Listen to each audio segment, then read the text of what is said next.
Socrates. If you have to name one person as the founder of Western philosophy, one name stands tall above everybody else. It is, of course, Mr. Socrates, not the football legend from Brazil, but an ancient Greek dude who lived between 469 and 399 BCE.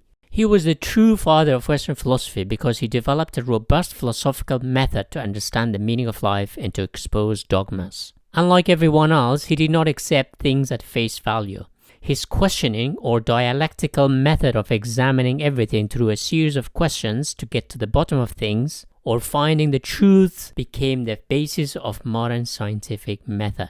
To understand something, you have to go through a series of questions like what, where, when, why, and how. Once you go through all these questions, the answer you get tends to be the best answer out there. Today's science does the same thing. Scientific theories are tested through a series of experiments.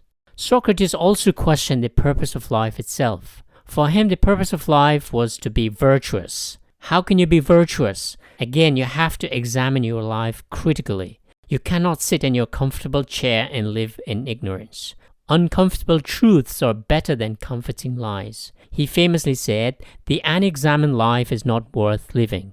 In other words, ignorance wasn't bliss, just stupid and unworthy. This had a massive psychological shift in how people saw the world and themselves. You couldn't just rely on gods or even the priests. You had the ability to rationally question things and get to the truth for yourself. The Athenian democracy saw him as a threat, awakening the youth, so they forced him to sip hemlock poison, which killed him in 399 BC, making him a true martyr of philosophy. Socrates was a street philosopher who walked around the streets of Athens to question people and have a dialogue about life and philosophy. He was like a modern-day provocateur or a whistleblower. The authorities didn't like it.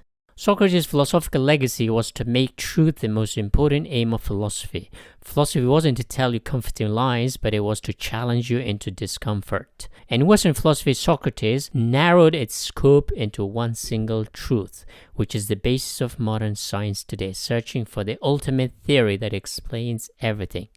Quote, "There's only one good, knowledge, one evil, ignorance." This single truth became the cornerstone of Western philosophy for almost 2,500 years, until the German Nietzsche questioned it, paving the way for postmodernism that believed in multiple truths. Socrates didn't leave any written records because he was busy on the streets challenging strangers about their truths. I wonder if he was around today, how he would challenge people about my truth, your truth. First, people would think he's crazy. Second, he would go mad with everyone having their own truths.